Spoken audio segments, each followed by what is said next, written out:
Welcome to this topic video on networking for web development. Here we're going to go through an introduction to networking.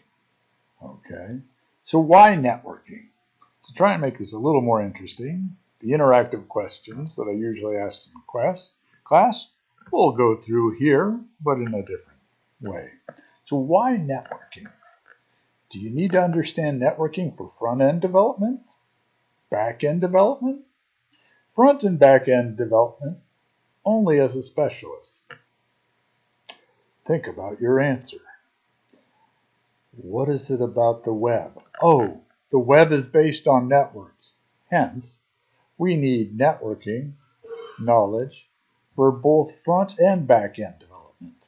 Obviously, if you're going to be a networking specialist on parts of the web, you'll need even more knowledge. But as a web developer, front end or back end, you need network knowledge. Okay. To create and run web servers, okay, and to create web apps that know how to use them, we need to understand some multiplexing and switching concepts, including the idea of ports. We need to understand how network addresses work, and there's two major types, IP addresses and Ethernet addresses. Okay, that'll be enough for us here. We need to understand what different network protocols do for us, because there are different ones, and you use them in different situations. We need to understand names versus addresses and URLs. Okay. So we're going to go over names versus addresses. URLs is a separate slide set. Okay. For our purposes, for the web, as web people, we're going to use a stack, a network protocol stack that leads up to HTTPS. Okay. So we need to understand, since we'll be using HTTP, which is the Hypertext Transport Protocol, what it relies on, what it uses underneath, okay? When we build layers, when we build networks, we break them into layers that get specific responsibilities, okay? Some functionality can happen in multiple layers, but a lot of times, given layers take certain responsibilities. So we want to understand that. Multiplexing. What's that about? Okay, so there's a question. Say we're using fiber optic cable. How much cable do we need to communicate? A lot? A moderate amount? Depends on cost and capacity. That's a question for a different course, Professor. The n-squared problem.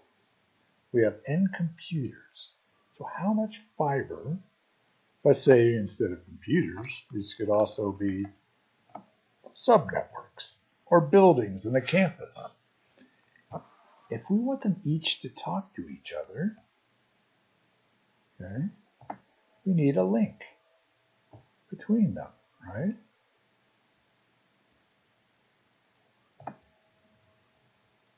Wow. So this is kind of getting expensive. Okay. Ooh, and these are one-directional links. Oh, now this guy, this other person has to talk to that person. And that person.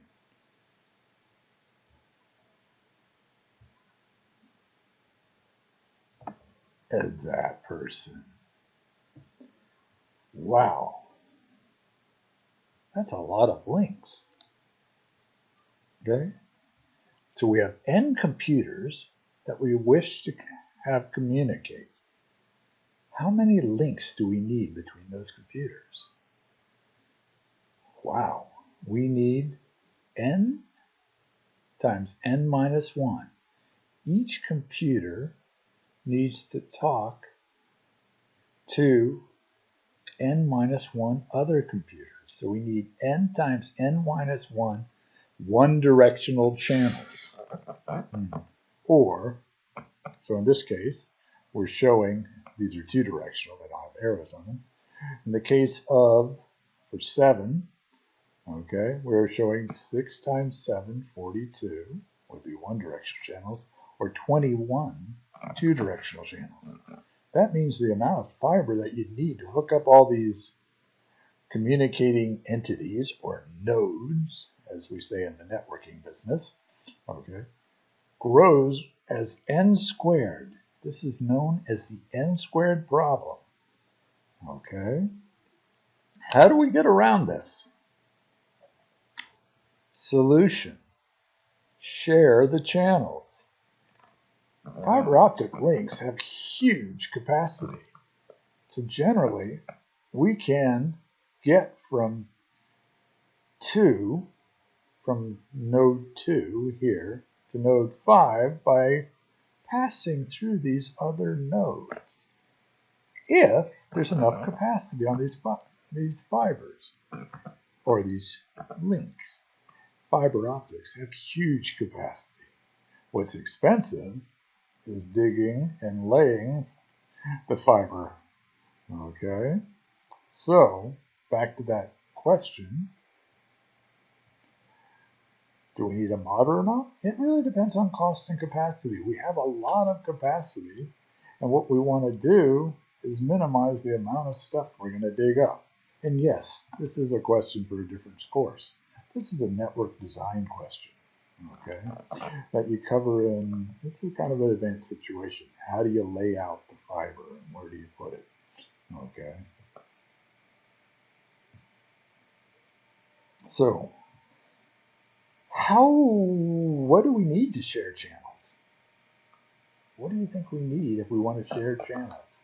Or share capacity? Share links? What do we even mean by channels? Who knows? Do we need encryption? Do we need ports? Do we need addresses? Those all sound kind of useful. Oh, but most importantly and more fundamentally, we need a way to identify different pieces of information. Okay, so all these things can help. We're going to see addresses play a big role. We'll see ports, encryption. Definitely we want our privacy. But fundamentally, we need to be able to have a way to identify different blocks of information. Why are we talking about it in this way? So you can understand how we're doing similar things, whether it's on the physical layer when we're dealing with fiber optics, or we're talking about differentiating between HTTP requests based on various pieces of information that we might put in there. Okay? So we need to identify which information is intended for which recipient. Many methods exist. Okay? Some classic ones used in is time division multiplexing. Okay? Wavelength division multiplexing, like we use in fiber optics, etc. Here, though, in our discussion, we're not going to get that close to the physical layer. We're only going to be concerned with packet switching, which has a special way of doing that. Okay? Packet switching. Packet switching. Okay. If we're going to think about this stuff fundamentally, we should ask ourselves, which is older? Packet switching, e.g. the internet, or circuit switching, i.e. the old telephone network, which some of you may hardly remember, landlines and all that. Which is older?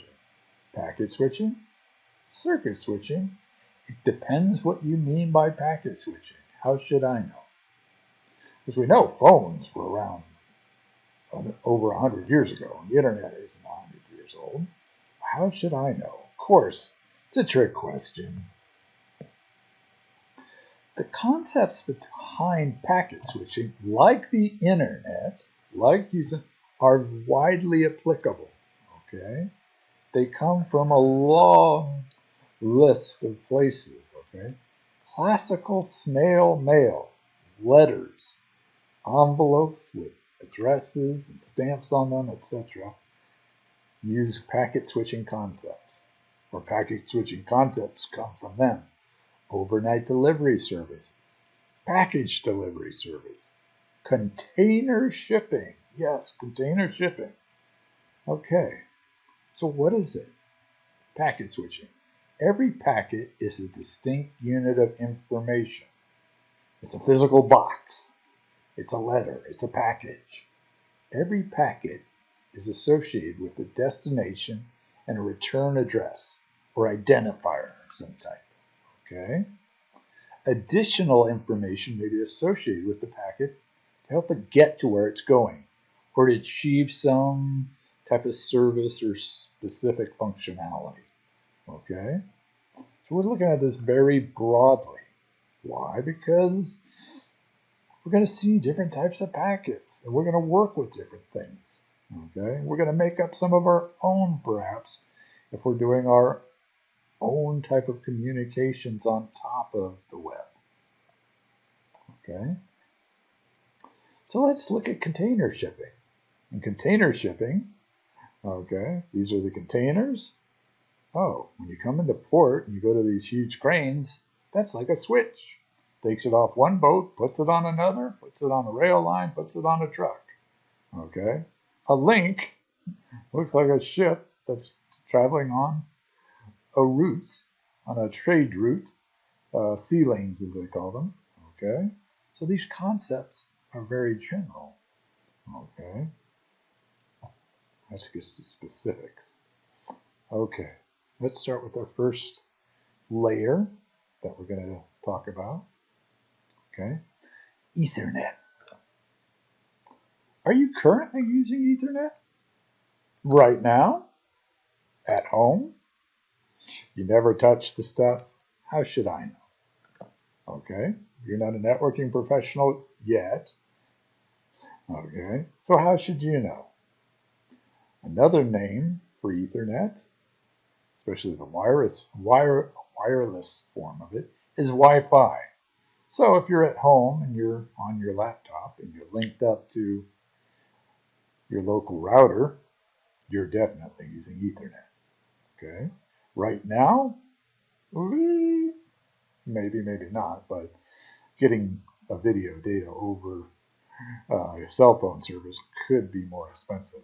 Okay. So, Ethernet is a way of communicating, okay, Wi-Fi, and it comes in packets. It's a packet switch technology, okay? So we have a packet. What does it have in it? Oh, look at this. We said it needs a destination address. It needs a source address. Then it's going to contain all sorts of data, which has this mysterious name, MAC client data. Remember, this is from the IEEE 802.3 standard. Okay, so you're seeing the raw information from the Ethernet standard. So the language is a little odd. Instead of bytes, they like to use the word octets. Okay, and here's the actual data portion. Okay, but look, destination address, source address, and a usually used as a type field here. Okay, so we see it meets our basic criteria. Okay, destination source addresses, payload meaning the client data. Okay, and it's got a bunch of overhead stuff because you got to make this stuff work. Okay, and so that's where the physical layer, the electrical engineering comes in. Okay, that's why we're not concerned about that, but it's very important here. Okay, what happens on reception? The receiving computer that receives an Ethernet packet checks that the destination matches their MAC address. Ooh, there's a special Ethernet address that the computer has. And it also checks to see if the packet has errors. Okay. It then gives the packet, without all that preamble and padding stuff, to the next layer of protocol processing by indicated in the type field. Okay. Oh, so this is a form of multiplexing within the same Ethernet address, destination. Okay. That packet could be an IP packet of type IP, or it could be ARP, address resolution protocol packet, for example. There are others. Okay. Ethernet addresses. Okay. A unique address is given to every Ethernet end system. This is known as a MAC address, Media Access Control Address. Doesn't matter what that means for our purposes here. Wait, this is interesting. These are allocated in blocks to device manufacturers by the IEEE. Are these addresses? They call them Ethernet addresses, but they're really more like unique identifiers. Okay? And I'm talking about addresses like when we think about your home address, location of your favorite restaurant, your favorite hiking trail, the block you get to walk around, etc. Okay? When we think about addresses, like a place you might be living, okay?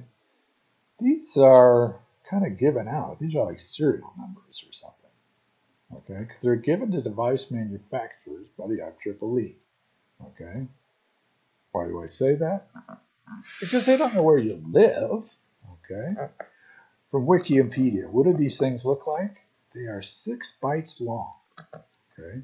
And they break it up into 2 parts, an organization part and a network interface controller specific part, okay? What does this mean? Well, sorry, let's go back. What does this mean? This means that you can actually tell by looking at your Ethernet address on your computer who made your computer. Really? Yep, really. Okay, so what does an Ethernet look like? This could be a classic Ethernet network with a bunch of wired hosts and things like that. It's like, Professor, I've never seen a network like that. We use Wi-Fi all the time. Yes, we do. Where would you see these kind of networks all the time nowadays? In data centers, right? Racks and racks of computers, okay? You usually have a switch at the top of the rack, known as the top of the rack switch, which then is wired via usually gigabit Ethernet to the various servers all sitting in the rack, okay? How does Ethernet switching works? Each switch constructs a table to tell them on which port to send a packet with a given destination address. Okay, so every destination on the Ethernet network needs a table entry. Okay, we need to look up something to figure out how to forward it. In addition, since all these addresses are unique, there's really no way to summarize this information since Ethernet, they're just given out by manufacturers. Okay, there's no way to know. They're not based on any network location. Okay, so Ethernet by itself has a scaling issue when we come to want to create a worldwide internet. Technology keeps advancing, okay? So Ethernet networks can grow bigger and bigger, okay? But when we create a worldwide internet, we're going to use something else, okay?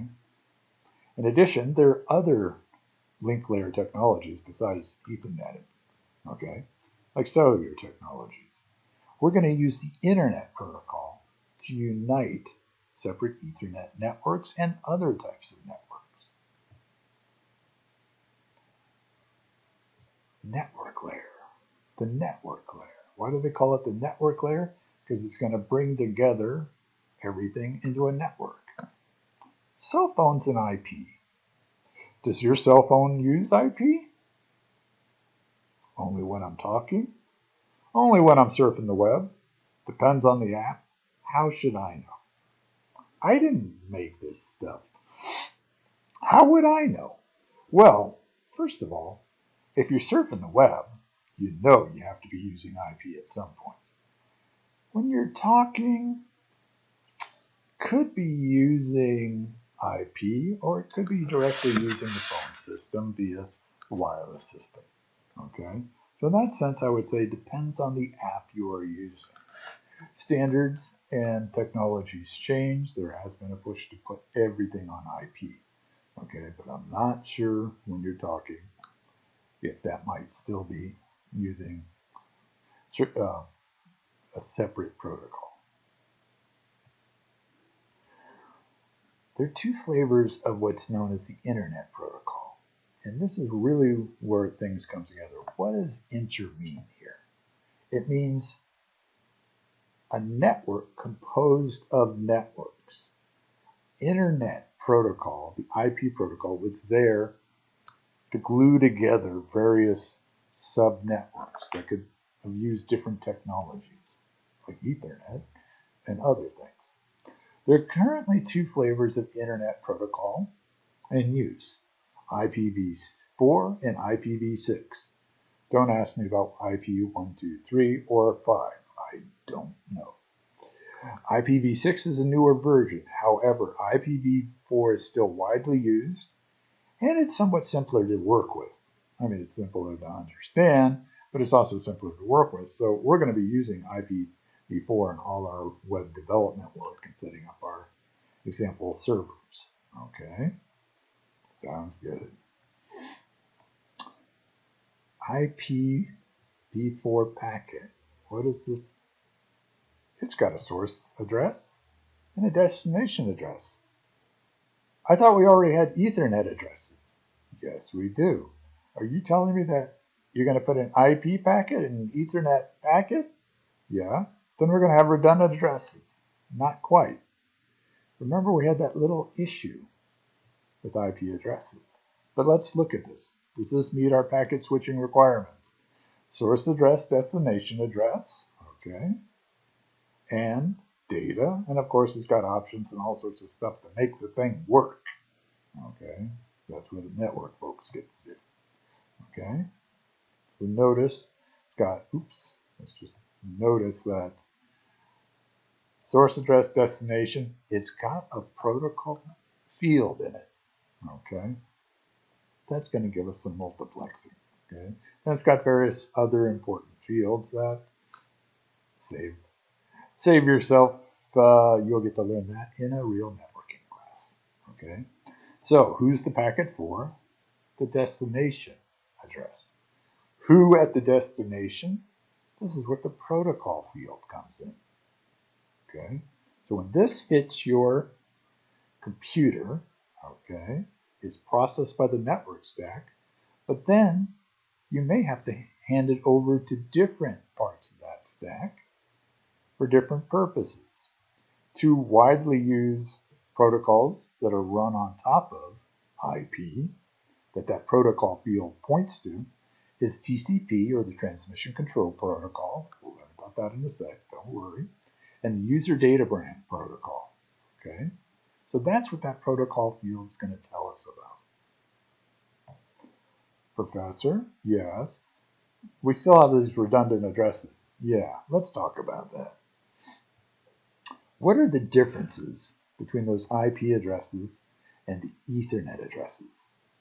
Okay, so your computer's Ethernet adapter comes with a manufacturer-assigned Ethernet address. There are some tricks you can play with that if you're doing certain stuff, but generally not. Okay, your Ethernet, your computer, your phone, whatever that has Wi-Fi connectivity or wired Ethernet, is going to have an adapter that comes with a manufacturer-assigned Ethernet address. Okay, your computer does not come with an IP address. Okay, professor, then where do I get one? You're given one by the network. Okay, you may have some other ones for special purposes that we're going to learn about. Okay, but for communicating with the internet, you're going to be given one by the network. There are some different types of IP addresses that are used in different contexts. This is kind of important for us to know about. Okay, there's a public IP address. Okay, an internet service provider would give one to your entire house. Okay, and that would be what your router, your Wi-Fi router that connects to your ISP would use. Okay. Private IP addresses, you get one of these from your home router or say from a campus network if it's not using public addresses. Okay. These are not for use on the general internet. Okay. These are for you to use within your house or company network, etc. Okay. These have limited scope. These have worldwide scope. These have a local networkish scope, okay, private network scope, and even narrower scope are some addresses known as loopback addresses. I know that's a funny sounding name. They're really machine local, okay? They're used within a machine. You get a huge range of which you can use, okay, i.e. over 16 million of these. We are going to be using these during web server development.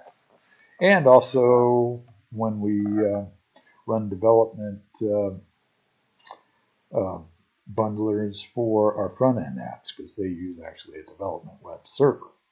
Okay, so we're going to be using these, so that's why we're going to have to understand this stuff. Okay, how are these addresses given out? These IP addresses. I say you get them from the network, so how does that work? Okay, unique addresses are assigned in a hierarchical manner, starting with the Internet Assigned Name Authority. Okay, did I get that name right? IANA, Internet Assigned Number Authority. Sorry. They're very nice folks. If you work on network standards, you'll get to work with these folks when you finally, if you need to get any special reserved numbers. Okay. So they're in charge of that. What they do, though, is then they allocate addresses by blocks to regional authorities who then allocate those down to internet service providers. Okay? So this provides us with hierarchical, location-based allocation of addresses. Okay? This is really important because it allows us to summarize where things are going. Okay? Think about old-fashioned snail mail. Do I have the example coming up? No, I don't. Okay? When you address a letter, you go the name of the person, their street address, their city address, state, zip code, okay, country information, okay? Each part of that is used by the actual snail mail service to help figure out what to do with that letter. If they see something for something outside of the country or in another state, they know that's going to go into a different place, okay? It's going to be routed separately, okay, versus something local, okay? That idea of summary routing, okay, based on hierarchy, drastically reduces the size and increases the speed of the forwarding tables used to help switch those packets, okay? I'm using this general term packet switching, okay? However, sometimes people like to talk about IP switching as being known as routers. However, for those of us that do web work, we're going to see that term used all over the place in servers and even in front-end apps, okay? So we might as well get used to the general idea of packet switching, and whatever layer we're moving data around, we'll deal with it, okay? Okay, and if it's called a router, that's fine. Just, it's okay to ask, what's it routing? Okay, is it routing HTTP stuff? Is it routing application layer stuff? Is it routing IP packets? Okay, there's lots of interesting things. There's a whole world of things called software-defined networks that kind of help expand how we switch things. Okay, so who are these address authorities? So you got IANA, and then they break things down and hand off address blocks to ARIN for the United States, A group for Latin America and Central America. We've got Africa and the Middle East. Okay, we've got folks that are handling stuff for Europe and things like that. And we've got the Asia Pacific type folks. Okay, those guys are going to give things down to your ISPs, and they're going to break that down further. Okay, privacy issue. From your IP address, they know where you are. Okay, they can get it down to within close to your zip code, I'd say. Okay, they can get it pretty darn close. Okay. There are databases to help you do these things. When I analyze who's visiting my website, I use an open source GeoLite2 database to find out where the visitors from my website have come from. If you need anonymity, okay, if you are telling truth to power, as they say, you need to use something that's going to hide the IP address that you're originally using. Something like Tor, okay? So just know, okay, that when you surf a website to get anything back, that website needs to know your IP address. By knowing that, people know where you are, okay? That's how this works. So, okay. Now, IP delivers packets to anywhere in the world. It doesn't do much else on top of that, okay? In one sense, we would have trouble telling streams apart between separate communications or conversations between the same pair of IP addresses, okay? And multiple computers can have multiple conversations. Why would they do that? You're opening up multiple pages to Wikipedia. There's an example. You're opening up multiple Google search pages. That's you, your computer, talking to Google, another computer, okay? And you both have just one pair of IP addresses, okay? Maybe Google has a few more, but not that you're going to talk to originally, okay? You won't see what's happening behind the scenes, okay? So, what can the transport layer do? First, it can help us tell those things apart, okay? Our computer, their computer, okay, conceptually has one IP address, say, for communication. What if we want to have multiple conversations, okay? Do we need to go get multiple IP addresses? No, those are a scarce resource in their own right. We come up with things called port numbers, okay? These aren't physical ports. They're just a field in the packet, the TCP and UDP packets that we're going to look at, okay? So first of all, these two transport protocols are going to allow multiple conversation between the same pair of IP addresses, okay? We're also going to see that TCP provides for reliable delivery of byte streams. You're going to see why that's important. This is a significant increase in functionality, because that means by byte streams, okay, reliable meaning in case anything goes wrong at the IP layer, we're going to try and correct it, okay? So if a package gets lost, TCP is going to try and fix that problem. By byte streams, we are not going to be concerned about how long that data is, okay? It could be arbitrarily. It could be a streaming video, okay? We don't know when it's going to end, okay? Or it could be something very big, okay? Now, UDP is designed to build on IP, okay? So what you don't see in here, in this UDP packet header, is you don't see a UDP address. No such thing. It builds on IP, okay? IP addresses are going to get us anywhere in the world. UDP is going to build on that by allowing these multiple conversations. How does it do that? We get a number. It gives us a 16-bit number for the source port, 16-bit number for the destination port. Okay, great, good. Okay, under which situation must we use both source and destination UDP ports? Always. Can't tell packets apart otherwise? Wait a second. We got IP address to tell packets apart. Oh, when two different computers talk to a process on a computer listening on a specific destination port? Wait a second. They have different IP addresses. If I have two computers talking to a third, okay? So I'm using a destination port. Okay, no, not that one. Oh, what did we say? Two processes on the same computers need to talk to a process on another computer. Your browser, you want to open up two tabs to Wikipedia. Two different processes.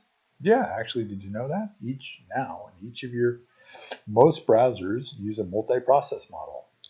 That way, one tab can't crash another. So you're actually, each tab is a process. Need to talk to a process on another computer listening to a specific destination. Never. Ports are overrated? No, ports aren't overrated. We need ports. Okay, so the answer to that would be 3. Complicated sounding, but think about each browser tab is a process.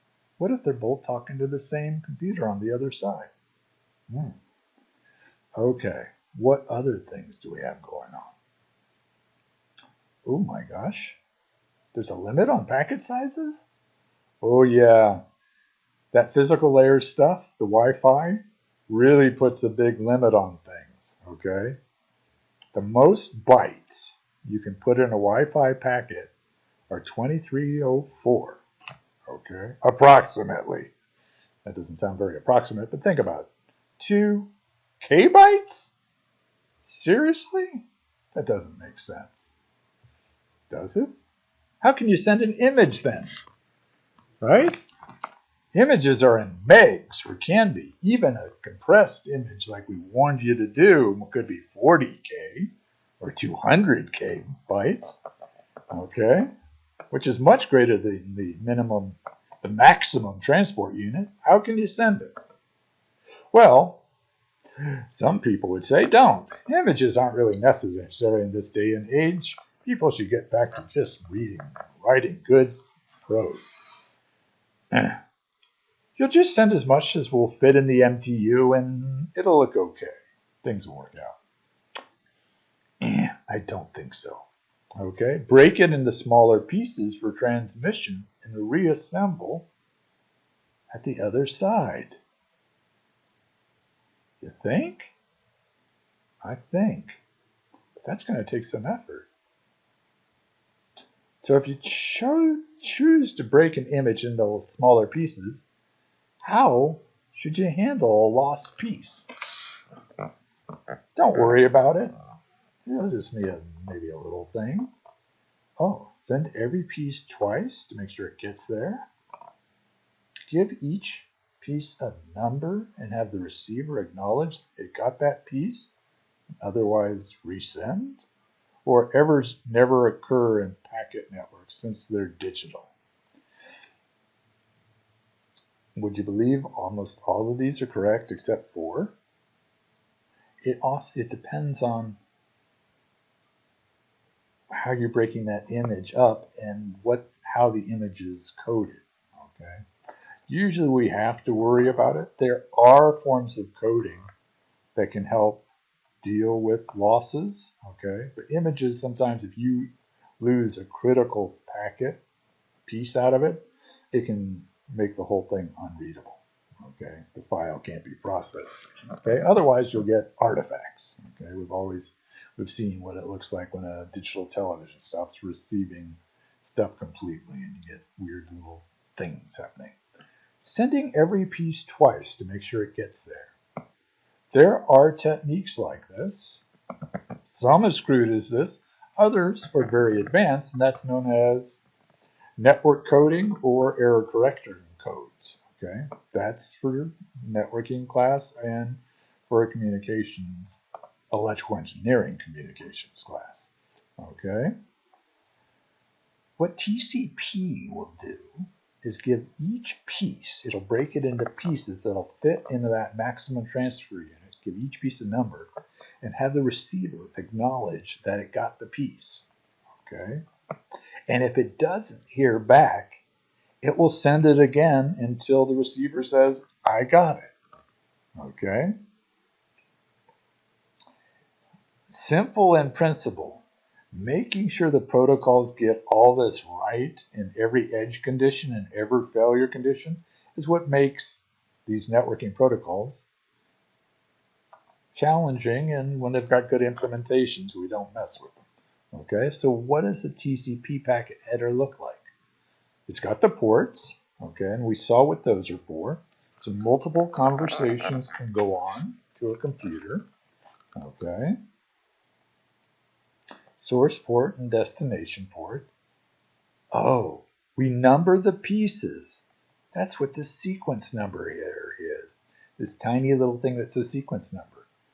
We number the pieces that we send in the packet. In addition, TCP is two-way, so you can have both sides sending and receiving stuff. We send also, there's a room for the acknowledgement number, okay, in every packet, okay. Then it's got a bunch of cool options and things like that, and it's got very sophisticated, what we'd call congestion control, flow control, okay. But for our purposes, we see the ports, and we see the sequence and acknowledge number, which are used for reliable delivery. Okay, intuitively, how you would choose to do it. Okay, number the pieces, acknowledge that you got that piece. Okay, resend it otherwise. Getting that right, non-trivial. See some of those things? Take a networking class. Okay, now we talked about these ports. Okay, we're a little obscure about them. What happens is a server listens on a specific destination port for requests, things that come in, okay? So there are some well-known services that listen on specific TCP ports. Same is true for UDP, but we're going to be emphasizing TCP in this class, okay? Because our HTTP runs over it, okay? So 80 is the well-known port that's used for, you got it, web servers. Okay, the Hypertext Transfer Protocol listens on port 80. Okay, if you're using the secure version, the default port for doing that is 443. Domain name system, 53. Okay, more well-known ports, secure shell, secure logins, 22. Oh, file transfer protocols. Okay, so when we've transferred our websites, okay, we've done a file transfer actually over secure shells. Okay, we're not actually using file transfer protocol. We're using secure shell and then file transferring over it. So a lot of times you'll see that we've been using port 22 in our FileZilla and stuff like that. Mail has well-known ports. Okay. Why should I care, Professor? You're boring me to tears. Because when we work with multiple servers, okay, on our own machine, we need to make sure the ports don't collide. Okay.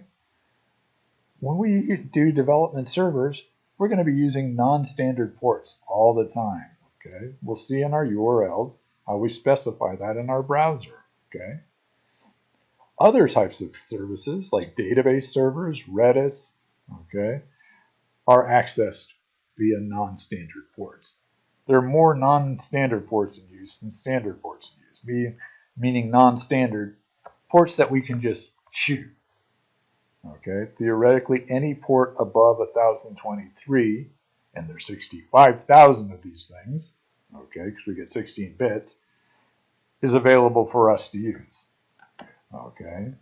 Now, your computer may not let you use those to the outside of the world because it may be blocked by firewalls. Okay. But internally, when we run our internal servers, that's usually not too much of a problem. Okay. So we got the IP addresses. That's how we need to base our server off an IP address. And we need a port number, okay, a destination port number, where our server is going to be listening. Okay. The source port numbers will be assigned by the browser or the operating system the browser is sitting on if it makes multiple requests to the same destination server.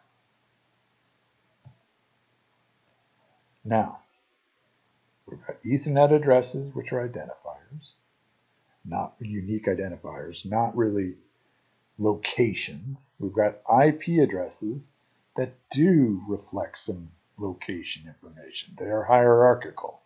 Okay?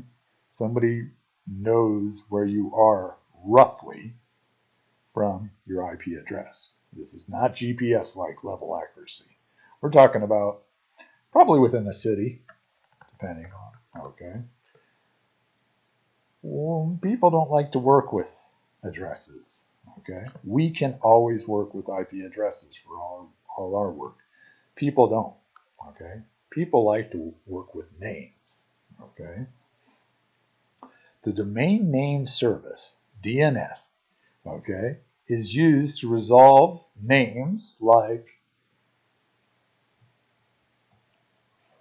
www.grotonetworking.com into an IP address, okay? Because it looks like I'm talking to grotonetworking.com, but underneath everything, it's got to be an IP. It's going to be HTTP, that's carrying the HTML that we've learned to write, over, okay, TCP, so it gets there reliably, and we can have little images and stuff that are going to be bigger than that minimal transport unit, okay, which then runs over IP, okay, which has this address for us in it, okay. That's where we're at, okay. There's no name in the IP packet, so somehow we have to turn this name into a number that goes into the IP packet. Who does that for us? The domain name service, okay. Your computer is running a client that makes requests to the domain name service, okay. We can do this with code, okay, when we do our node programs, or your browser is going to do this for you when you use it, okay, when you browse the internet, okay. How does this work? DNS is a hierarchical decentralized naming system, okay, so it's broken up into pieces for computer services or other resources connected to the internet or a private network, okay. Domain registrars. These are the people, okay. The Internet Corporation for Assigned Names and Numbers provides oversight for the domain name service, okay. Because if we don't have domains, and we don't have the domain name service as a system working, you can't get to the server you're trying to, okay. Okay. Now, there are a great many companies out there that can register a domain name, okay. Prices vary greatly, and so does the level of support. One large register is like GoDaddy. Another one is domain.com, okay. Currently, I am using them as my domain provider. This is not an endorsement or anything, but I don't have my, okay. Let's just go take a look, verify, oh, we won't go through this now, boats. We want to go through it just to show you that this stuff is real, that people really do this. You've never seen it done. Because this is like one of the first things that happens to a student. It's like, I've never gone and gotten my own domain name and set it up. Well, there's a lot of places you can go. Okay, so let's see, domain information. Right now, we're only seeing that I have grottonetworking.com. I'm registered with these guys. Okay, it's going to expire on September 21st, 2021. Okay, professor, yeah. This is different from your internet provider. Yeah, it is. My internet provider is WebFaction, a separate hosting company. Okay, these two do not need to be tied together. Okay, so domains and websites. Here are my domains. Okay, so these guys give me some domains off them. Okay, because WebFaction has their own domain. Okay, but I have grottonetworking.com. Okay, and for any subdomain as a part of that, okay, the stuff in front of mine, I actually can control, and these guys will help me work with, okay? It's the grottonetworking.com part I get from domain.com, and let's see if we can see it. Domain.com, registered on. Okay, if we go here, oh gosh.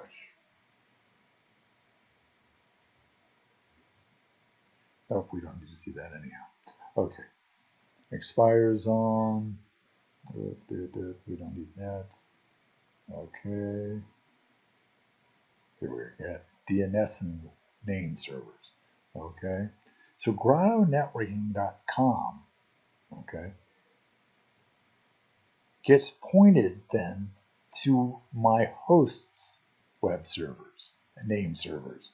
Okay, wow. So you're saying that, yeah, your web host will tell you how to configure and set up the domains using the domain tools at your domain provider. Okay.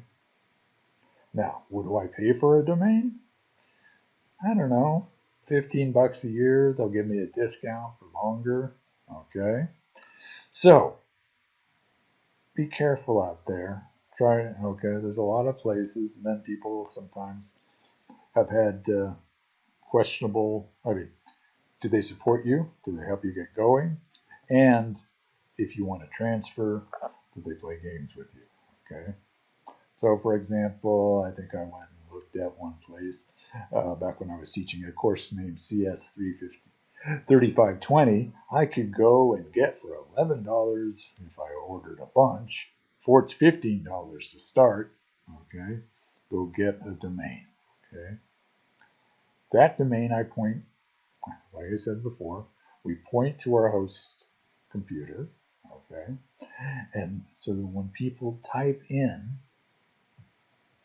your network name, okay, it'll get routed, it'll get converted to an IP address. Okay, so people don't have to think in terms of IP addresses, and IP addresses can change. Okay, and that can be, and you can just update that